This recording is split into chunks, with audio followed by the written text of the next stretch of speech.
वो दिनों में स्वामी हम सब डिवोटी से हाथ धलवाते थे।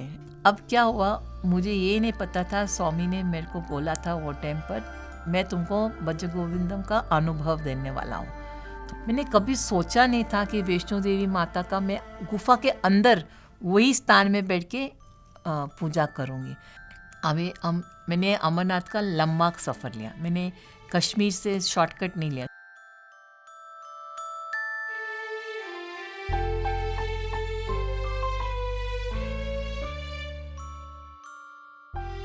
मैं स्वामी को बोलती थी, स्वामी मुझे पुट्टपर्ती जाना है, पुट्टपर्ती जाना है। तो स्वामी ने बोला नहीं, वहाँ काम चल रहा है। तो स्वामी सब रील्स दिखाते थे पुट्टपर्ती का, शिवरात्रि का फंक्शन देखते देखते इतना भीड़ क्यों पूछो मत। वो दिनों में वो फास्ट मूवी वो हाथ के साथ वो लोग करते थे ना, वैसा था। तो उसमें वो देख के ना मेरे को चक्कर आने लगा, इतना भीड़ था। तो मैं उठ के रूम के बाहर निकल आई। स्वामी ने एकदम बोला फिल्म बंद करो, स्वामी बाहर आए कि क्या हुआ पकौड़ा, क्यों उठ के निकल आए। मैंने बोला स्वामी मुझे वॉमिटिंग का फीलिंग आ रहा है, वो क्राउड देख के मेरे से नहीं रहा जाता है। तो स्वामी ने बोला अभी तो समझी मैं तेरे को क्यों पुट्टपर्ती नहीं बुलाओ, क्योंकि तू छोटी है, तेरे को इतना क्राउड से डर है। पहले जब भी तू आती थी तभी क्राउड नहीं था, तभी हम लोग सब साथ में बैठते थे और फंक्शन होता था। आप बिलीव नहीं करेंगे, स्वामी का बर्थडे था जब भी मैं पहली बार आई, तो बहुत अच्छा था। पूर्णचंद ऑडिटोरियम ओपन शेड था, स्वामी कुर्सी पर बैठे थे। पहला ईश्वरम्मा ने तेल डाल के सब पूजा किया, फिर हाथ डाला। वो दिनों में स्वामी हम सब डिवोटी से हाथ डलवाते थे, एवरी डिवोटी से हाथ डलवाते थे। मैं छोटी थी तभी भी मेरे से हाथ डलवाया और अपने हाथ से लड्डू देते थे। मीन्स इतना भीड़ था ही नहीं। तो स्वामी ने बोला तुमने वो देखा है, अभी बहुत भीड़ हो गया। क्यों, जैसे स्वामी बॉम्बे आते जाते थे तो लोग को और खबर मिलने लगा, फिर रश बढ़ती गई। तो स्वामी ने बोला तू और रश नहीं सह सकते, इसलिए मैं तेरे को नहीं बुलाया। तो मैं, क्योंकि एक दफ़ा ऐसा हुआ, भाई को लेके गए पुट्टपर्ती, मैं बेंगलोर में थी। फिर मेरी ग्रैंड मदर ने बोला कि चले हम पुट्टपर्ती चलते हैं। मैंने बोला हाँ चलो, दादी को बोला चलो स्वामी के पास जाते हैं। इतना फनी इंसिडेंट हो गया, स्वामी सो रहे थे, मेरा भाई सो रहा था। स्वामी ने उसको उठाया, ओमी जागो, तुम्हारे दादी और बहन तुमको मिस कर रहे हैं। और उसको उठा के ये लोग नीचे उतरे मंदिर से, अपना गाड़ी में बैठे। हमारा गाड़ी गणेशा पर पहुंची और स्वामी की गाड़ी गणेशा पर बेंगलोर जाने के लिए पहुंची। स्वामी ने बोला गाड़ी टर्न करो, फॉलो करो। तो इसलिए मैं बहुत हैरान हो गई। बोला स्वामी आप मुझे पुट्टपर्ती नहीं लेके जाते हैं, अभी मैं पुट्टपर्ती में अंदर पहुंची हूँ, मैं गणेशा गेट के अंदर हूँ और आपने बोला सीधा गाड़ी टर्न करो। और गाड़ी टर्न करके बोला वापस बेंगलोर चलो। हम वही गाड़ी में वापस बेंगलोर चले गए। तब स्वामी बोलते थे कि वो टाइम अच्छा नहीं था मेरा पुट्टपर्ती में आने को, वो बराबर 9 साल था। तो जो चेंजेस हो रहा था मैंने नहीं देखा, क्योंकि चेंजेस का असर बहुत पड़ता था। तो और टाइम पर भी स्वामी एकदम, उनको सब कुछ पता रहता है। जब उन्होंने कहा कि नहीं आना है तो नहीं आना है। मैं तो हर महीना लेटर लिखती थी, अगर हमने लेटर नहीं लिखा तो स्वामी हमें डांटते थे, बोलते थे कि मैं पोस्टमैन को रोज़ पूछता था जावा के बच्चे की लेटर आए, तो वो पोस्टमैन बोलता था नहीं। और बहुत स्वीटली स्वामी ने हमें एक दफ़ा लेटर लिखा, उसमें लिखा कि मैं पोस्टमैन को बार बार पूछ रहा हूँ और जावा के बच्चे की लेटर आया कि नहीं, जावा के बच्चे, और खुद अपने राइटिंग में लेटर हमको भेजा। मेरी मम्मी स्वामी को राखी बांधती थी, तो वो दिनों में इतना रश नहीं था ना, तो राखी आता था तो स्वामी एक्नॉलेजमेंट खुद साइन करते थे। जैसा समय गया स्वामी खुद साइन करना बंद किया, रबर स्टैम्प स्वामी का लगता था। फिर कुछ समय के बाद वो भी बंद हो गया, वो एक्नॉलेजमेंट कभी नहीं होता। तो मैंने देखा है कि इतना छोटा, इतना कम लोग, और वहाँ से बढ़ते बढ़ते कहाँ तक हम पहुँच गए। और ये एकदम शॉकिंग एक्सपेंशन था, और इतना एक्सपेंशन हो चुका था, इतना एक्सपेंशन कि अनबिलीवेबल था। अब मैंने स्कूलिंग तो कर दिया, 11th स्टैंडर्ड पूरा किया, अब चुनना था कॉलेज में मैं क्या लूँ। स्वामी ने तो कहा था कि आर्ट्स में जाओ, लेकिन आर्ट्स कॉलेज मेरी सिस्टर वहाँ पढ़ते थे। बॉम्बे में एक ही गर्ल्स कॉलेज है, सफ़ाया कॉलेज, और वहाँ आर्ट्स और साइंस है, कॉमर्स नहीं है, और मुझे वो कॉलेज में जाना नहीं था। मैंने बोला वही चक्कर स्कूल का चलेगा, बार बार प्रिंसिपल बोलेगी तेरी सिस्टर इतनी अच्छी थी, तेरी सिस्टर इतनी अच्छी थी, तू इतनी मस्तीखोर है। तो मैंने सोचा मुझे नहीं जाना है। मैं कॉलेज गई, मैंने बोर्ड पर देखा कि क्या क्या क्या है, तो देखा इधर आर्ट्स और साइंस है, कॉमर्स नहीं है। तो मैं घर आके डैडी को बोला, डैडी मेरा बहुत दिल है कॉमर्स जाने के लिए। डैडी तो बिजनेसमैन है, वो बड़े खुश हो गए कि मेरी बेटी कॉमर्स में जा रहे हैं। बोला हाँ हाँ बेटी कॉमर्स में जाओ। तो मैंने बोला ठीक है। तो मैं HR कॉलेज में गई, वहाँ वो लोग ने मेरा नाम वेटिंग लिस्ट में डाल दिया, और मुझे ऐसा लगा कि मेरा नाम वेटिंग लिस्ट पर गया क्योंकि स्वामी ने मेरे को बोला था BA के ले जाओ, और मैं जा रही हूँ BCom के लिए। तो मैंने बोला चलो ठीक है, बट मैं स्वामी को मन में मन समझा रही थी कि स्वामी मेरे को BCom करना है, मुझे BA नहीं करना है। तो फिर बाद में मेरा नाम लिस्ट पर आ गया। मैं बोला ठीक है, एडमिशन तो मिल गया। अब कॉलेज शुरू हो गया BCom का, तब मैंने फ़्रेंच लिया। मैंने फ़्रेंच कंटिन्यू किया कॉलेज में, क्योंकि एक इंग्लिश लैंग्वेज था, हिंदी लैंग्वेज था, एक थर्ड लैंग्वेज लेना था, तो उसमें मैंने फ़्रेंच लिया। अब वो दिनों में इंडियन एयरलाइंस ने एक नया स्कीम निकाला, ID कार्ड, कि स्टूडेंट्स को एक ID कार्ड मिल सकता है, और वो ID कार्ड एक ही बार प्रिंसिपल से साइन कराना है, और फिर वो सारा साल यूज़ कर सकते हैं। तो कार्ड ले लिया तो बस वो ही चक्कर चालू, फ्राइडे सैटरडे संडे बेंगलोर, और प्रिंसिपल को कुछ मालूम ही नहीं, क्योंकि वो तो बेचारा साइन नहीं करता था, वो कार्ड था। मैंने वो कार्ड का इतना मज़ा लिया है, इतना मज़ा लिया कि पूछो मत। तो 71 से 75 में मैंने अपना BCom ख़त्म किया। कॉलेज पहुंची तो मेरे को सब धार्मिक किताबें पढ़ने का भूख आ गई। तो मैंने सोचा मुझे वो पढ़ना है। ऑफ कोर्स बचपन में मम्मी ने भागवत और कृष्ण की कहानियाँ सुनाती थी, क्योंकि सुलाने के टाइम तो ये 2 किताबें चलती है, तो वो सब पता था। बट बाकी जैसा रामायण फुल्ली, महाभारत फुल्ली, वेदास, उपनिषद्स, ये सब मैंने कभी, मुझे पता ही नहीं था कि क्या है। तो मेरा जैसा स्कूल से निकली मेरा ध्यान उधर गया। इतने में क्या हो गया, स्वामी ने बोला कि जावा रानी को समर कोर्स के लिए भेजो। तो 72 के समर कोर्स के लिए मैं वहाँ गई। तभी मैं इंटर में थी।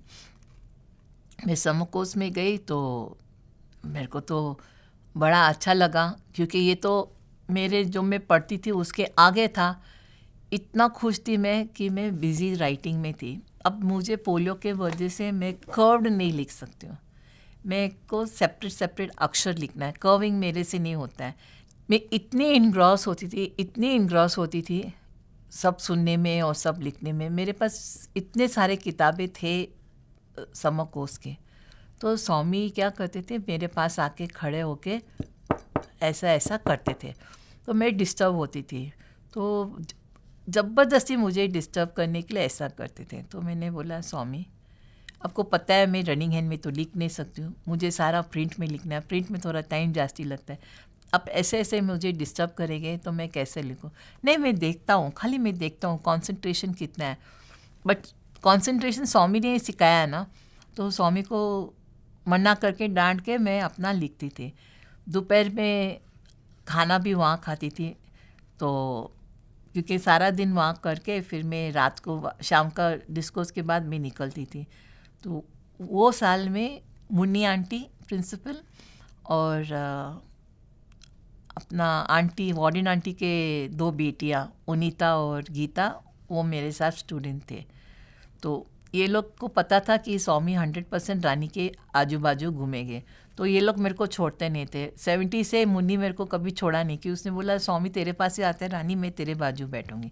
खाने के टाइम आएंगे, पकौड़ा कैसा है, सांभर कैसा है, ये कैसा है। तो अगर सांभर ठीक है तो मैं बोल रही स्वामी सांभर ठीक है, थोड़ा बोलो उनको कम करने के लिए, क्योंकि हम सब बॉम्बे वाले लोग हैं, नॉर्थ इंडिया के लोग हैं, हमारे लिए बहुत मिर्ची है। तो स्वामी पूछते थे खाना खाओ, बराबर खाओ और सब कुछ। तो इस तरह स्वामी ने बहुत बहुत अच्छा देखभाल की। और जो शाम का स्वामी का डिस्कोर्स था वो भज गोविंदम पर था।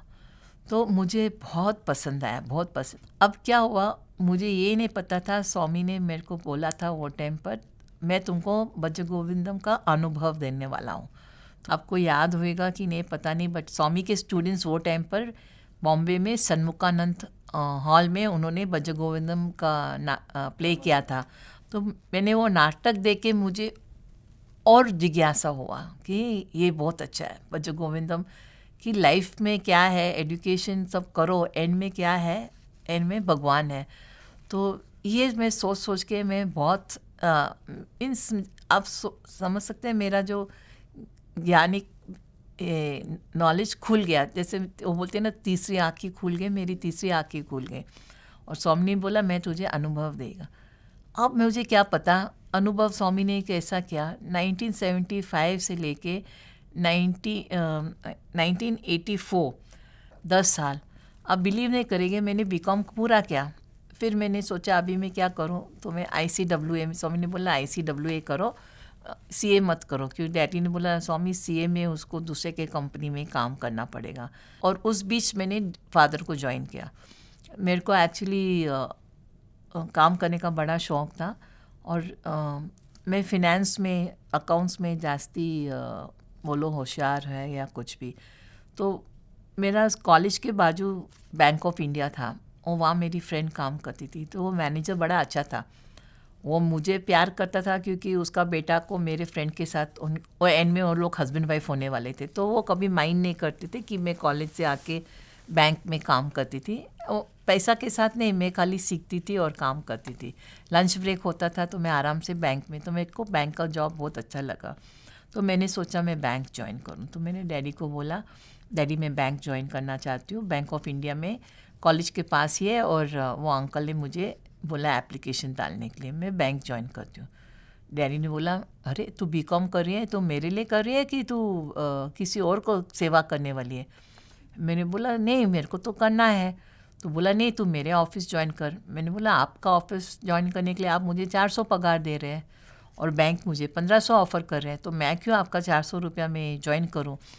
तो बोला नहीं तू सोच, तू कर। फिर वो दिन रात को मेरी दादी मेरे को पकड़ के मेरे को बोला कि रानी देख, डैडी जो कमाता है वो तुम बच्चों लोग के लिए है, जो बैंक में तू उनको इतना हेल्प करेगी तो उसमें से तेरे को तो कुछ मिलने वाला नहीं है, तेरे को तेरा पगार मिलेगा, बट डैडी के काम में आएगी ना। मैंने बोला बट भाभी वो तो, हम ग्रैंड मदर को भाभी बुलाते थे, बोला भाभी वो तो खाली 400 डैडी दे रहा है, और वहाँ मुझे 1500 का ऑफ़र मिला। कॉलेज में हम लोग रिबेल जैसे होते हैं ना। तो मैंने बोला आप कौन से हिसाब से मुझे बोल रहे हैं कि डैडी को ज्वाइन करो। बोला नहीं वो बेटर होएगा। तो एंड में मैंने डैडी को ज्वाइन किया। तो मैंने डैडी को बोला कि मुझे MCOM करना है। तो डैडी ने बोला नहीं, मेरे को 4 लड़कियां थी, मैंने सोचा था मैं चारों को डिग्री तक कराऊंगा, पोस्ट ग्रेजुएशन मैं नहीं कराने वाला हूँ, तो आपने पैसे से कर। अरे वो दिनों में हमारा पॉकेट मनी 10 रुपया था, जब इस स्कूल में थे 10 रुपया था। 10 रुपया में कॉलेज का फ़ीस कहाँ से आने वाला है। तो फिर मैं यूनिवर्सिटी में गई, रजिस्ट्रार को मिली, मैंने बोला सर मुझे MCOM ज्वाइन करना है, बट मेरे डैडी मुझे पैसा नहीं दे रहे, मैं नेक्स्ट ईयर मेरा सीट आप प्लीज़ रखो, मैं नेक्स्ट ईयर ज्वाइन करूँगी। तो रजिस्ट्रार मेरे डैडी को अच्छी तरह से पहचानते थे, तो उसने मेरे को बोला बेटी तू फिक्र नहीं कर, मैं तेरा फ़ीस भरता हूँ। और वो दिनों फ़ीस जास्ती नहीं था, 400 था फ़ीस कॉलेज का। ऐसे नहीं डैडी को बुरा लगेगा कि मैंने आपसे ये लिया, तो आप फिक्र नहीं करो, मैं नेक्स्ट ईयर आती हूँ, मेरा खाली एडमिशन ओपन रखना, मेरा एडमिशन क्लोज मत करना। तो मैं 1 साल काम किया, मेरा डैडी ने पैसा नहीं दिया, 1 साल काम करके नेक्स्ट ईयर जाके फ़ीस भर के मैंने MCOM शुरू किया। तो 1 साल का गैप था। तो MCOM पढ़ते पढ़ते, और MCOM भी कैसा मैंने पढ़ा, मैं पहला ICWA किया। ICWA मेरे को कॉस्टिंग बड़ा अच्छा लगता था, मैं बड़ी खुश थी वो करने के लिए। मैं सुबह 6 बजे घर से जाती थी, क्योंकि ICWA CA मॉर्निंग क्लासेस होती है। तो वो दिनों में ना पैसा बचाना था, कभी कुछ कॉलेज में खाना है, तो ऑर्डिनरी बस में घर आते थे तो 10 पैसा लगता था, और एक्सप्रेस बस में आते थे तो जल्दी पहुंच जाते थे, बट वो 4 आना लगता था। तो जब खाने का दिल होता था तो वो 10 पैसे वाला बस पकड़ते थे, जब नहीं तो हम वो 4 आना वाला बस पकड़ के घर आते थे। ऐसा जब भी मैं इधर आई और मैंने भज गोविंदम का किया, तो मैं समर कोर्स में फर्स्ट आई। तो स्वामी ने मुझे कहा, रानी तेरे को ख़राब नहीं लगेगा, मुझे ये प्राइज़ किसी और को देने का है, तू तो मेरी बेटी है, तो तेरे को प्राइज़ की क्या ज़रूरत है, मैं तेरे को स्पेशल प्राइज़ दूंगा, ये प्राइज़ मुझे किसी और को देने दो। तो मैंने बोला स्वामी कोई प्रॉब्लम नहीं है। तो मैंने बोला मैं फ़र्स्ट आई क्योंकि मेरे को फ़र्स्ट टाइम एक्सपोजर हो गया नॉलेज को। तो समर कोर्स मई में होता है, जून एंड में हमारा फैक्ट्री का एनिवर्सरी है। तो स्वामी एनिवर्सरी पर आए तो बोला कि मैं हमेशा, स्वामी हर साल आते थे, एक फ़ोटो रखती थी सिग्नेचर के लिए। तो मैं खड़ी थी फ़ोटो सिग्नेचर करने के लिए। तो स्वामी ने बोला मैं यहाँ नहीं करता हूँ, नीचे घर चलते, घर में करूँगा। मैं बोला ठीक है। हम नीचे आए घर में, तो मम्मी गई थी सारा खाना का बंदोबस्त करने के लिए। तो हम लोग डैडी के बेडरूम में थे। तो स्वामी ने बोला जावा पकौड़ा का नाम क्या है, क्यों मैं उसको पकौड़ा बुलाता हूँ, मेरे को उसका नाम ध्यान में नहीं है। तो डैडी ने बोला रानी लक्ष्मण जावा। ओहो लक्ष्मण नहीं, खाली स्वामी ने लिखा विथ लव एंड ब्लेसिंग्स और पीछे के बाजू लिखा टू मिस रानी जावा, लक्ष्मण निकाल दिया। तो मैं बहुत खुश हो गई। स्वामी ने बोला ये देखो वो तो एक क्या बोलते लोहे का कप था, ये तो मैं अपने राइटिंग से लिखता हूँ और मैंने लव एंड ब्लेसिंग्स लिखा और ये मेरे हाथों से तेरा नाम लिखा है, तो ये बेटर प्राइज़ है ना। मैं बोला हाँ स्वामी ये बेटर प्राइज़ है। वो फ़ोटो मेरे को स्वामी ने वो टाइम दे दिया मेरा फर्स्ट आने का। मुझे फिर ये सब पढ़ाई किया तो मुझे सडनली दिल हुआ कि मैं यात्रा करूं। मुझे यात्रा पर जाने का दिल था। तो यात्रा मैंने सोचा मैं जाऊं। तो हमारे घर में कोई भी बद्रीनाथ नहीं जा सके, हमेशा बीच रास्ते में उनका देहांत होता था। तो मेरी ग्रैनी ने भी सोचा था चलने के लिए। तो हम जोशीमठ तक पहुँचे तो उन्होंने कहा आपने वैक्सीनेशन लिया है। मैंने बोला नहीं हम लोग ने नहीं लिया। तो बोला वापस जाओ, बिना वैक्सीनेशन आप आगे नहीं जा सकते। जोशीमठ तक मेरे ग्रैनी के साथ मैं पहुंची, हमें वापस जाना पड़ा और नेक्स्ट मंथ में मेरा ग्रैनी का देहांत हो गया। तो मैंने स्वामी को बोला स्वामी देखो हमारे फैमिली में ये एक जैसा कर्स जैसा है कि कोई बद्रीनाथ पहुंचता नहीं है और मेरी ग्रैनी को दिल था जाने के लिए और 1 महीना पहला हम जोशीमठ तक पहुंचे, हमें वापस आना पड़ा, तो मुझे बद्रीनाथ जाना है। तो स्वामी ने मना किया, तुम्हारा फैमिली में ठीक नहीं है जाना। तो मैंने बोला स्वामी अभी वो रास्ता नहीं है, अभी गाड़ी राइट अप टू मंदिर जाता है, तो मुझे जाने दो। तो स्वामी ना बोले। फिर मैंने बोला स्वामी मैं आपको एक चीज़ पूछूं, ईश्वरम्मा को जाने का था तो आप क्यों लेके गए? आप बोलते हैं कि सारा धाम इधर है, तो मुझे इसका जवाब मुझे कन्विंस करो आप क्यों गए? तो स्वामी ने डैडी को बोला इसके साथ बहस करना भी बेकार है, जाने दो। तो मैं निकली, बॉम्बे से फ़्लाइट में दिल्ली गई, दिल्ली से टूरिस्ट बस लिया जाने के लिए। ऋषिकेश से दूसरा बस लेना था। तो ऋषिकेश में हम पहुँचे तो बस वाला बोलता है मैडम कोई आगे जाने के लिए कोई नहीं है, मंदिर बंद हो रहा है, ये टाइम स्नोफॉल थोड़ा जल्दी आ गया अक्टूबर मंथ में। तो मैंने बोला मैं कैसे भी करके जाऊंगी। तो फिर उसने बोला ठीक है आप ये ऋषिकेश गवर्नमेंट होटल में ठहरो और सोच के फिर आप देखो। तो फिर मैं होटल में गई तो मैंने वो मैनेजर को बोला कि भाई साहब मुझे जाना है बद्रीनाथ। तो उन्होंने कहा कि मैडम बद्रीनाथ मंदिर बंद हो रहा है, मिलिट्री भी पहुंच गया है, मिलिट्री सारा बंद कर रहा है। तो फिर बोला अच्छा आप एक काम करो, 2 कपल्स हैं उनको जाना है बद्रीनाथ। तो मैं घबरा गई, 2 कपल्स में अकेली कैसे मैं जाऊँ? तो मैंने बोला ठीक है। बोला कल सुबह नाश्ता पर आओ, मैं दोनों जन का इंट्रोडक्शन कराते, आप अगर एक दूसरे को टॉलरेट कर सकते हैं तो आप डिसाइड कर सकते हो। मैं एक गाड़ी मंगा रहा हूँ, कार मंगा रहा हूँ। मैंने तो बस का टिकट दिया था मेरे लिए, उन लोग ने बोला कि हम गाड़ी मंगा रहे हैं। तो कपल को बोला कि एक लड़की है बॉम्बे से आई है और मैं ऐसा लड़की नहीं थी, मेरा उम्र काफ़ी था। तो बोला कि अच्छा तो देखते हैं। पहला तो वो लोग थोड़ा संकोच किया। सुबह नाश्ता पर हम बैठे थे तो उन्होंने कहा कि ये है कपल और ये है। तो मैंने कपल देखा, मैंने बोला ये कपल बोलते हैं, ये तो बुढ़ा है, बुढ़ा बूढ़ी है। तो ये इतना जवान नहीं है, तो इतना रिस्की नहीं है। तो वो लोग ने मुझे भी देखा, बोला इसको भी लेके जाना बड़ा रिस्की नहीं है, क्योंकि आई थिंक मैं 26 ईयर्स की थी, मीन्स इतनी बच्ची भी नहीं थी, लेट 20s में थी। तो उन्होंने बोला ठीक है हम लोग जाएंगे। तो गाड़ी आई, हम 5 जन गए। तो मैं पीछे बैठी थी 2 वाइफ के साथ और 2 भाई आगे बैठे थे। तो मैं चुप करके मैं साईराम साईराम बोल के गई। फिर हम एक जगह पर उनको जाना था वॉशरूम में, तो वो लोग गए, हस्बैंड्स भी गए। तो हस्बैंड्स पहला रिटर्न किया, तो वो लोग ने देखा वाइफ नहीं है, तो वो लोग आगे बढ़े, बातें करने लगे, आप कहाँ से आए और आप अकेले क्यों आए। मैंने बोला नहीं, मेरा दिल था बद्रीनाथ जाने के लिए, मैं 2 महीना पहले आई थी, लेकिन जोशीमठ में से वापस जाना पड़ा क्योंकि वैक्सीनेशन नहीं लिया, तो इसलिए मैं चाहती हूँ जाने के लिए, तो मैं आई हूँ अभी जाने के लिए। तो फिर ऐसा बातों बातों में क्या, एक ने बोला कि मैं इंजीनियर हूँ और APWD का गेस्ट हाउस सब मैं देखता हूँ, तो इसके लिए वो उसको परमिशन मिला था बद्रीनाथ जाने के लिए।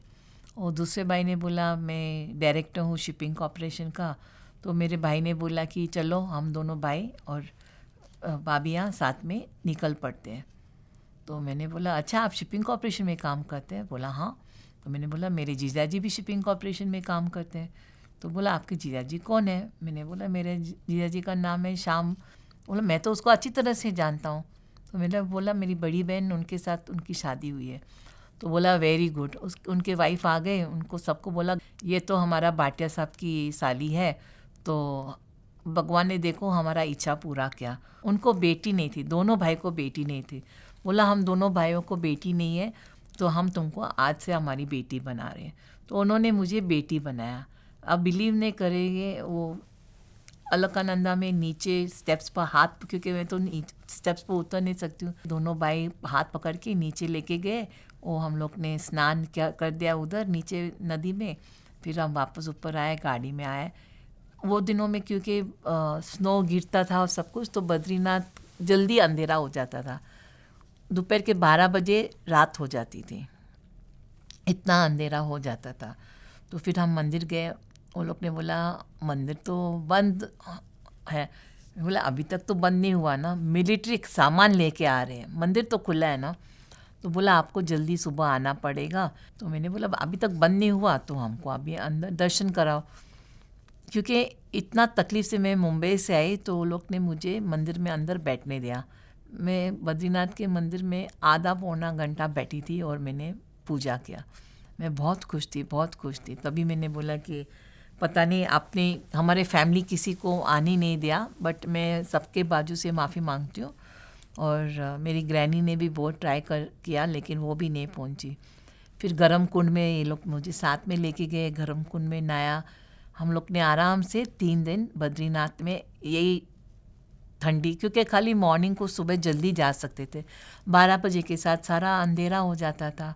फिर हम वापस आ गए ऋषिकेश से हम लोग। और ये भाई PWD का इंजीनियर था ना, तो सब जगह हमें गेस्ट हाउस मिलता था। तो हमें वो जो बुकिंग का होटल था उसमें रहना नहीं था, वो लोग तो बंद कर दिया क्योंकि मिलिट्री आने शुरू किया। तो हमको गवर्नमेंट गेस्ट हाउस मिलता था, आराम से बड़ी अच्छी तरह से यात्रा पूरी हो गई।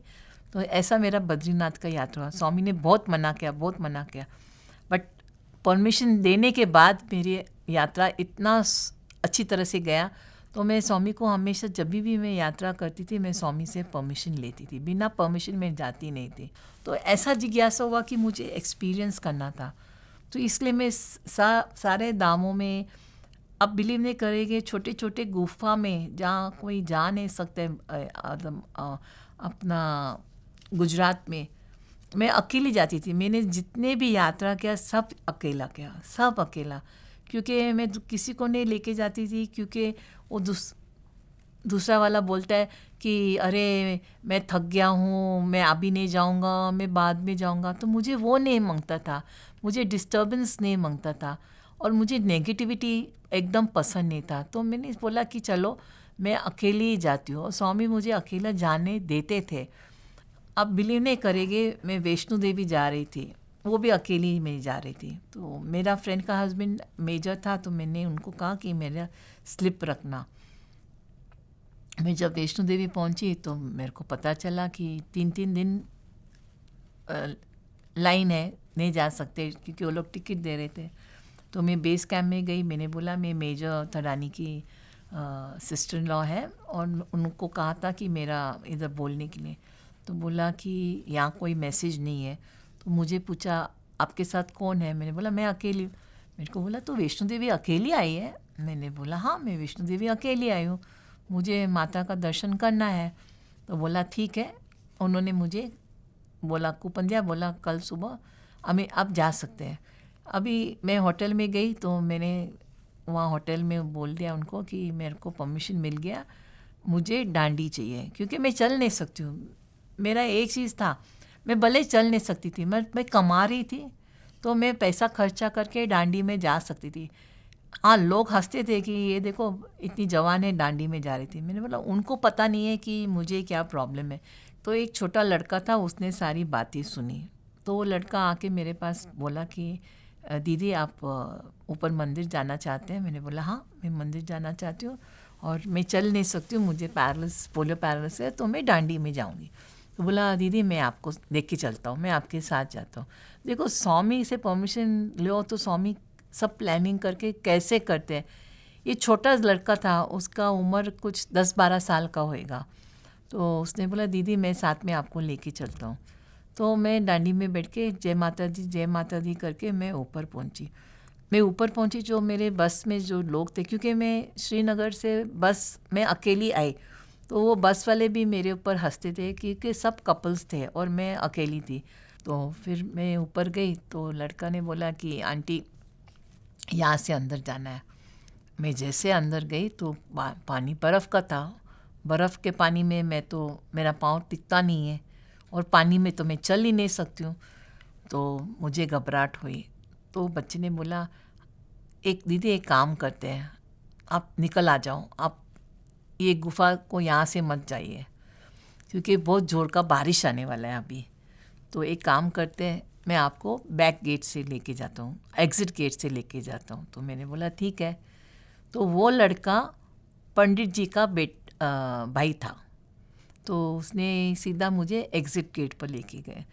एग्ज़िट गेट पर मिलिट्री खड़ा था क्योंकि वो एग्ज़िट गेट है। उनको वो गेट को अभी इंदिरा गांधी गेट बोलते हैं वो लोग।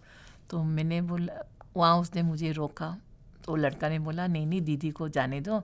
मैंने उसका भाई था, बोला मैंने भाई से बात किया। तो उसने बोला यहाँ से तो खाली मिनिस्टर्स जाते हैं।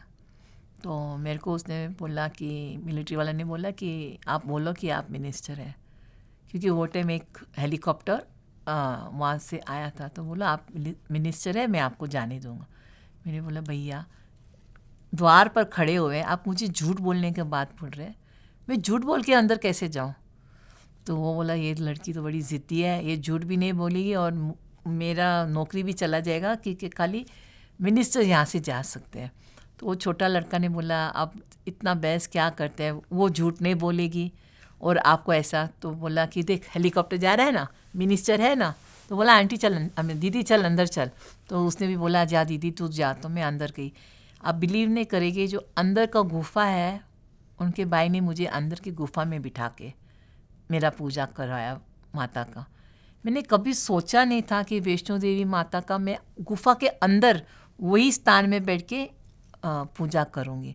मेरे को बोला मेरे भाई ने बताया कि आप अकेले आए, हम तो आपको बहुत रिस्पेक्ट करते हैं कि आप कहाँ से आए। मैंने बोला बॉम्बे से।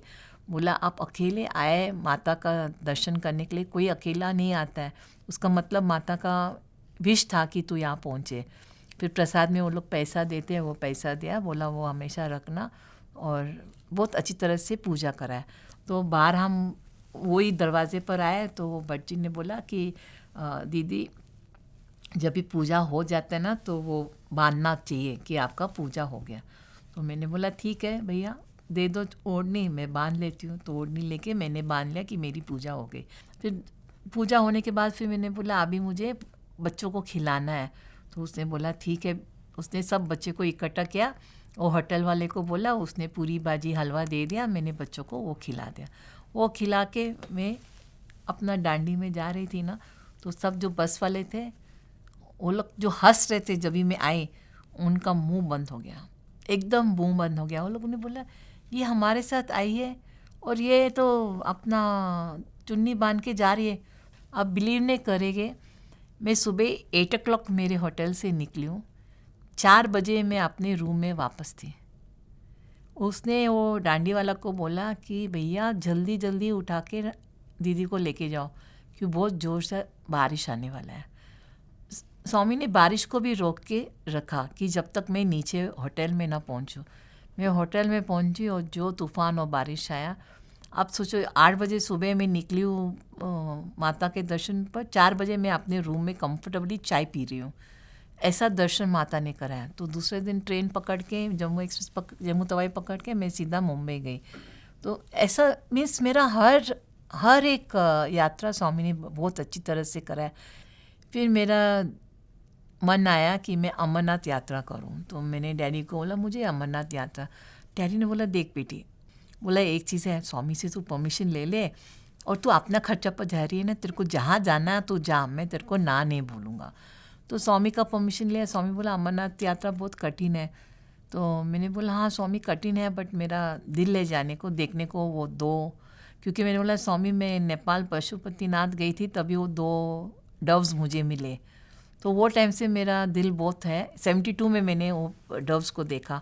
मैं बोला 72 से मेरा दिल है अमरनाथ जाने को, क्योंकि मैंने सुना था कि शिव भगवान माता को कहानी बता रहे थे। वो माता तो सो गई, बट वो डव्स ने वो बात सुनी और वो लोग आज तक जिंदा है। तो मुझे वो डव्स देखने का, वो भी डव्स अमरनाथ गुफा में देखना है। तो स्वामी ने बोला ठीक है। स्वामी ना नहीं करते थे क्योंकि स्वामी ने बोला इसको ना बोल के कुछ फ़ायदा नहीं है, तो सीधा बोलते हाँ जाना, संभल के जाना। मैंने अमरनाथ का लंबा सफ़र लिया। मैंने कश्मीर से शॉर्टकट नहीं लिया। मेरे को ये था, मैंने बोला मुझे फील करना था। तो ये जो लंबा रास्ता है ना, वहाँ शेषनाग आता था, तो मुझे शेषनाग का दर्शन करना था। और वो रात को हमारा टेंट शेषनाग पर वो लोग बांधने वाले थे। तो मैं वो 3 दिन का यात्रा में गई। वो डांडी का रास्ता, लंबा रास्ता वो 3 दिन का है। मैं वो लंबे रास्ते से गई, लेकिन मैं रात भर अपने टेंट के बाहर, इतनी ठंडी थी कि पूछो मत। मैं वेट कर रही थी कब शेषनाग आएगा, कब शेषनाग आएगा, कब शेषनाग आएगा। शेषनाग बाहर नहीं आया, पर चलो तभी भी मैं खुश थी कि रात पर मैंने शेषनाग पर गुजारा। सुबह जल्दी उठ के ब्रश वो पानी वो बेचारा गर्म करके देता था ब्रश करने को। जब तक ब्रश निकालो, पेस्ट निकालो, तब तक पानी ठंडा हो जाता था। ऐसा करके हम अमरनाथ पहुँचे। तो उसने बोला कि शुभ होएगा अगर आप ये नदी में नहा के निकलेंगे। अरे बाप रे, इतना बर्फ़ है, सब कुछ है, वो नदी में नहाना भी पड़ेगा। बोला उससे अच्छा होएगा, डांडी वालों ने बोला। मैंने बोला भैया और कोई रास्ता नहीं है? बोला नहीं और कोई रास्ता नहीं, इससे ना आपका यात्रा और सफल होएगा। तो मैंने बोला ठीक है। बोला ठीक है। तो बर्फ़ भी पानी में जाके डुबकी मारा और स्नान किया। जैसे हम पहुँचे वो स्टेकिस के पास, तो ये लोग डांडी वाला बोलते अच्छा दीदी हो गया, अभी आप यहाँ से चढ़ के जाओ। मैं चल सकती हूँ लेकिन मैं स्टेप्स क्लाइम नहीं कर सकती हूँ, आप यहाँ मुझे कैसा छोड़ सकते हैं? बोला नहीं हम ऊपर डांडी नहीं लेके जा सकते हैं। मैं बोला भैया मैं तो चल नहीं सकती हूँ, मुझे पोलियो पैरालिसिस है, स्टेप्स तो मैं चढ़ ही नहीं सकती हूँ, तो आपको तो मुझे लेके जाना पड़ेगा। तो बोला ठीक है। फिर वहाँ कैंप में मिलिट्री है, उनको बोला कि दीदी चल नहीं सकती, उनको पोलियो पैरालिसिस है, तो हम डांडी लेके ऊपर जाओ। तो उन्होंने परमिशन दे दिया, डांडी लेके ऊपर जाओ। तो ठक ठक ठक ठक हम ऊपर गुफा में आए और वो था पूर्णिमा की दिन। तो वो टाइम पर ये अपना लिंगम टॉप एकदम हाई होता है, तो वो अच्छा दर्शन पा। और मैंने सारा यात्रा श्रावण महीना में किया है, ओनली श्रावण महीना। क्यों वो लोग बोलते हैं श्रावण महीना में पुण्य मिलता है, तो श्रावण महीना में मैंने किया। मुझे खुशी हुई वो शिवलिंग का दर्शन करने का, और इतना अच्छा था, इतना अच्छा था। दोनों डव्स आए और डांडी वाले ने बोला दीदी आप इनका इंतज़ार कर रहे थे ना, ये देखो यहाँ आए हैं। तो मैंने वो दोनों डव्स का भी दर्शन कर लिया। मैं इतनी खुश थी, इतनी खुश। जब इन नेपाल में मैंने सुना था डव की स्टोरी, तो थोड़ा विश्वास था बट फुल विश्वास नहीं था। जब उनको गुफा में देखा तब मेरी आँखें खुली कि हाँ ऐसा भी होता है। तो जो एक्चुअली हमें माइथोलॉजी में उन्होंने लिख के बताया है वो फैक्ट्स है, वो फिक्शन नहीं है। हमारे जो नॉन बिलीवर्स है वो सब बोलते थे ये सब अंधविश्वास है, तो मेरे को वो प्रूव करने का था। मैंने इतना यात्रा इसलिए किया कि मुझे वो अंधविश्वास निकालना था।